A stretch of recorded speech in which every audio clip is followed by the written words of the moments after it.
नमस्कार विद्यार्थी मित्रांनो, welcome back to global online Marathi channel. आज आपण पेपर टू कॉमर्स विद्यार्थ्यांसाठी येणाऱ्या महाराष्ट्र सेट एक्झामिनेशन करिता युनिट वाईज पीवायक्यूज मध्ये युनिट 3 मधले 2024 चे पीवायक्यूज डिस्कस करणार आहोत, जे की अत्यंत महत्त्वाचे पीवायक्यूज आहेत. यामध्ये प्रत्येक क्वेश्चन जो आहे तुमच्या प्रिपरेशन करिता अत्यंत महत्त्वाचा आहे आणि तो प्रत्येक प्रश्न आज आपण डिटेल एक्सप्लेनेशन सोबत बघणार आहोत. त्यामुळे सर्वांनी हा व्हिडिओ शेवटपर्यंत बघायचा आहे. त्याआधी एक महत्त्वाची गोष्ट तुम्हाला सांगू इच्छितो. येत्या 10 तारखेपासून आपली पेपर टू कॉमर्सची लाईव्ह बॅच सुरू होत आहे, ज्यामध्ये तुमचा संपूर्ण पेपर टूचा प्रिपरेशन एक्सपर्ट्सच्या गायडन्सच्या अंतर्गत होणार आहे. यामध्ये तुम्हाला टॉपिक वाईज नोट्स मिळणार आहेत, रेकॉर्डेड सेशन्स मिळणार आहेत, लाईव्ह सेशन्स मिळणार आहेत, मॉक टेस्ट मिळणार आहेत, PYQs with explanation, doubt clearing sessions, marathons, या सर्व गोष्टी तुम्हाला पेपर टूच्या प्रिपरेशन करिता मिळणार आहे. आणि त्यामध्ये सुद्धा अत्यंत महत्त्वाची गोष्ट म्हणजे पेपर वनचं प्रिपरेशन सुद्धा तुम्हाला करता येणार आहे, कारण या बॅचमध्ये तुम्हाला पेपर वनची लाईव्ह बॅच सुद्धा ही फ्री ऑफ कॉस्ट मिळणार आहे.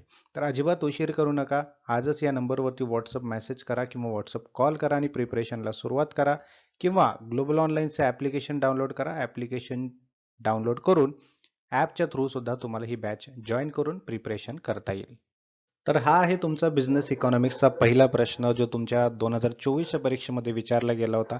तो म्हणजे business economics is a micro economics in character. This is so because. म्हणजेच व्यवसाय अर्थशास्त्र हे स्वरूपाने सूक्ष्म अर्थशास्त्रीय आहे, कारण ए ते स्वतंत्र व्यावसायिक घटकाच्या समस्यांचा अभ्यास करते, बी ते संसाधनाशी संबंधित आहे, सी ते बाजाराचा अभ्यास करते, की डी त्याचा राष्ट्रीय उत्पन्नावर प्रभाव पडतो. ऑब्व्हियसली हे मायक्रो इकॉनॉमिक्स याला का म्हटलंय, कारण हे एक स्वतंत्र व्यावसायिक घटकाच्या समस्यांचा अभ्यास करत असतं. सूक्ष्म अर्थशास्त्रामध्ये वैयक्तिक आर्थिक घटकांचा अभ्यास असतो, है ना.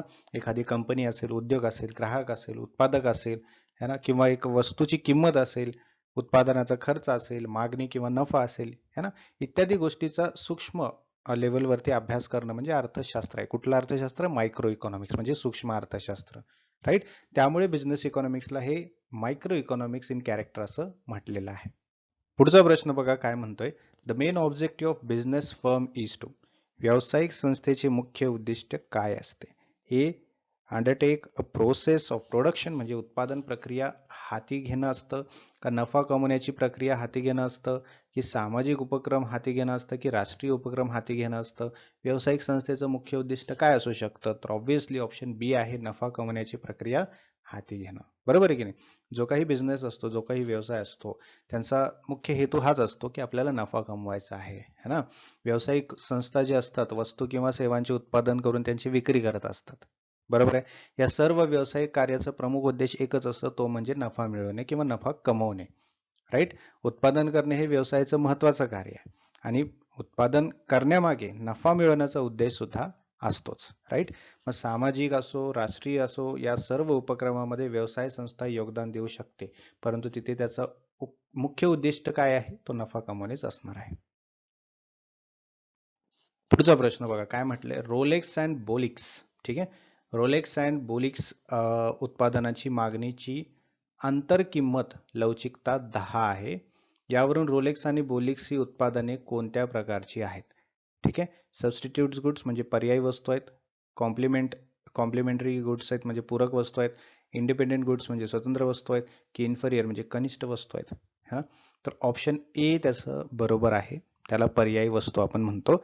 मागणीचं आंतरकिंमत लवचिकता, राईट, म्हणजे क्रॉस प्राइस इलास्टिसिटी ज्याला आपण म्हणतो. एक वस्तूच्या किमतीतील बदलामुळे दुसऱ्या वस्तूच्या मागणीत किती बदल होतो हे दाखवत असतं.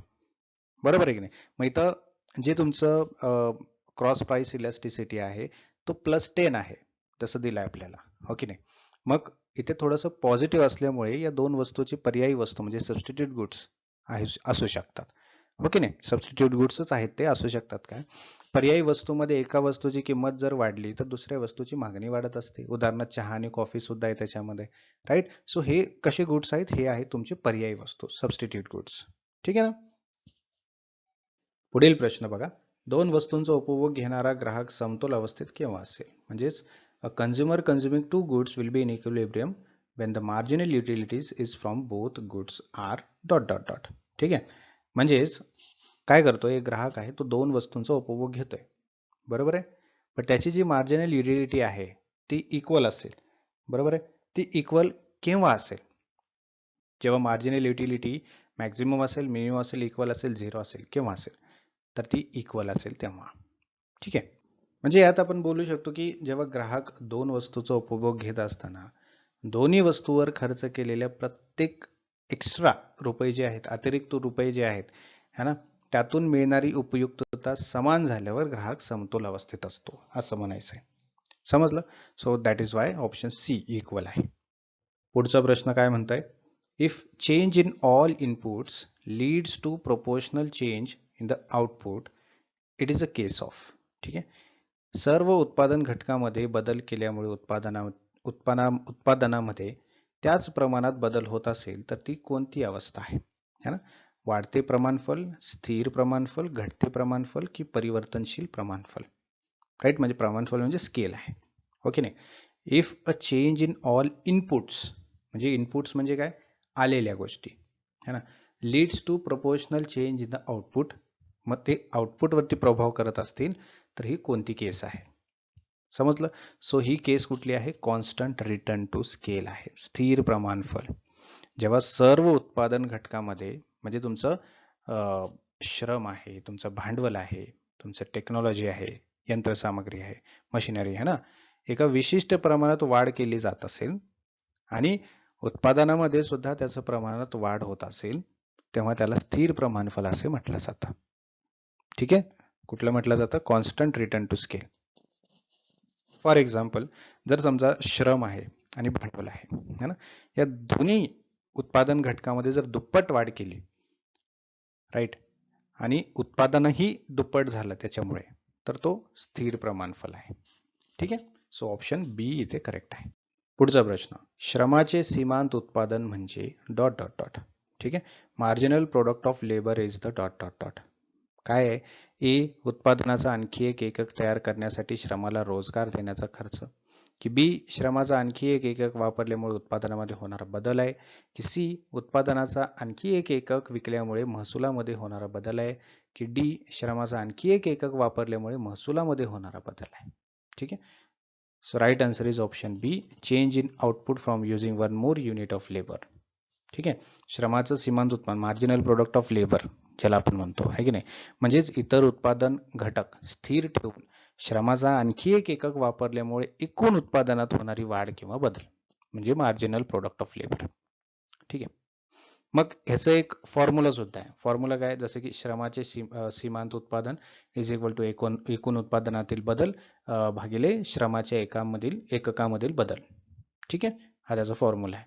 म्हणजे आपण असं म्हणू शकतो की एखाद्या उद्योगात एक अतिरिक्त कामगार नियुक्त केल्यामुळे उत्पादन 100 एककावरून 110 एकक झालं, तर श्रमाचे सीमांत उत्पादन किती असतं? 10 एकक असतं. म्हणजे ते 10 एक्स्ट्रा झालेत ना, ते 10 असतं. ठीक आहे. पुढचा प्रश्न जोड्या लावा आहे. ऑप्शन लिस्ट 1 आणि लिस्ट 2 दिली आहे. लिस्ट 1 मध्ये total cost, marginal cost, average variable दिलेला आहे आणि लिस्ट 2 मध्ये फॉर्म्युलाज दिलेले आहेत. ठीक आहे. सो कोणता फॉर्म्युला कुठे कनेक्ट होतो ते आपल्याला सांगायचं आहे. सो बेसिकली याचा राईट आन्सर ऑप्शन सी असायला पाहिजे. ठीक आहे. म्हणजेच टोटल कॉस्ट हा fourth option, total fixed cost plus total variable cost, म्हणजे ही टोटल कॉस्ट आहे. ठीक आहे. टोटल कॉस्टचा फॉर्म्युला म्हणजे लिस्ट 2 मधला फोर्थ पॉईंट आहे. मार्जिनल कॉस्टचा फॉर्म्युला म्हणजे लिस्ट 2 मधला ऑप्शन 3 आहे. ठीक आहे. आणि त्यानंतर ॲव्हरेज कॉस्टचा फॉर्म्युला म्हटलं तर लिस्ट 2 मधला ऑप्शन 2 आहे आणि ॲव्हरेज व्हेरिएबल कॉस्ट म्हटलं तर फर्स्ट आहे. Next, under which competition a firm exercises some control over price. ठीक आहे. कोणत्या प्रकारच्या बाजारातील स्पर्धेमध्ये एखादी संस्था किमतीवर काही प्रमाणात नियंत्रण ठेवते? ठीक आहे. मक्तेदारी, पूर्ण स्पर्धा, मक्तेदारीयुक्त स्पर्धा की अल्पाधिकार? सो राईट आन्सर आहे option C, that is monopolistic. ठीक आहे. मोनोपॉलिस्टिक स्पर्धा असं म्हणू शकतो आपण. ठीक आहे. सो मक्तेदारीयुक्त स्पर्धेमध्ये काय असतं? अनेक विक्रेते असतात, परंतु प्रत्येक संस्थेची वस्तू, है ना, वस्तू म्हणजे किंवा सेवा म्हणजे प्रोडक्ट किंवा सर्व्हिस, राईट, काही प्रमाणात इतरांपेक्षा वेगळे असते. त्याला उत्पादन भिन्नता असं म्हटलं जातं, बरं का. मग उत्पादनामध्ये गुणवत्ता असेल, ब्रँड असेल, पॅकेजिंग असेल, डिझाईन असेल किंवा आणखीन सर्व्हिस असेल, यामुळे फरक असल्यामुळे, है ना. प्रत्येक संस्थेला आपल्या उत्पादनाच्या किमतीवर काही प्रमाणात कंट्रोल ठेवता येतो. ठीक आहे. फॉर एक्झाम्पल वेगवेगळ्या ब्रँडचं साबण आहे, टूथपेस्ट आहे, कपड्याचं ब्रँड आहे, हो की नाही. याच्यामध्ये जरी प्रोडक्ट तसाच आहे, त्याच कामाचा आहे, तरीही याच्यामध्ये प्राइसमध्ये फरक आहे की नाही, क्वालिटीमध्ये फरक आहे की नाही, तसं. ठीक आहे. So right answer is option C. In monopolistic competition a firm exercises some control over the price. पुढचा प्रश्न. In pure oligopoly there is a competition among. ठीक आहे. शुद्ध अल्पाधिकार बाजारामध्ये कोणामध्ये स्पर्धा असते, त्यासाठी तुम्हाला ओलिगोपॉली माहिती पाहिजे ना. बघूया ऑप्शन्स. ए. समान उत्पादने निर्माण करणाऱ्या काही मोजक्या संस्थांमध्ये. बी. वेगवेगळी उत्पादने निर्माण करणाऱ्या काही मोजक्या संस्थांमध्ये. सी. अत्यावश्यक उत्पादने निर्माण करणाऱ्या काही मोजक्या संस्थांमध्ये. की डी. विद्युत उत्पादने निर्माण करणाऱ्या काही मोजक्या संस्थांमध्ये. So right answer is option A, that is समान उत्पादने निर्माण करणाऱ्या काही मोजक्या संस्थांमध्ये. To achieve efficiency in the use resources which pricing policy is used by regulated public utility companies. संसाधनांचा कार्यक्षम वापर साध्य करण्यासाठी नियंत्रित सार्वजनिक उपयुक्तता कंपन्या कोणते किंमत धोरण वापरतात. ठीक आहे. ए. कमाल मागणी कालावधी किंमत निर्धारण. बी. दरपत्रक किंमत निर्धारण. सी.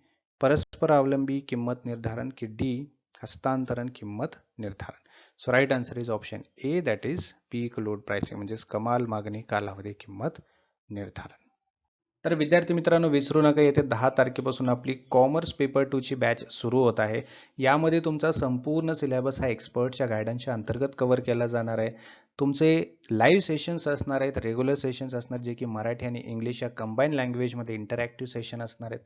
कुठलाही डाऊट असेल तर तुम्ही लाईव्ह सेशनमध्ये विचारू शकता आणि तुमचं सोल्युशन मिळवू शकता. काही अडचण असेल, रेकॉर्डेड सेशन पाहिजे असेल, लाईव्ह सेशन अटेंड करता नाही आला तर रेकॉर्डेड सेशन पण तुम्हाला मिळेल, म्हणजे तुमची स्टडी कुठेही थांबणार नाही. त्यासोबतच तुम्हाला स्टडी मटेरियल जसे की complete syllabus notes, mock test, PYQs with explanation मिळणार आहे.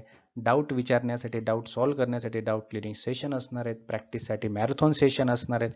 आणि सगळ्यात महत्त्वाचं म्हणजे पेपर 1ची लाईव्ह बॅच ही फ्री ऑफ कॉस्ट तुम्हाला या बॅचमध्ये मिळणार आहे. तर उशीर करू नका, आजच या बॅचचा लाभ घ्या, प्रिपरेशनला सुरुवात करा.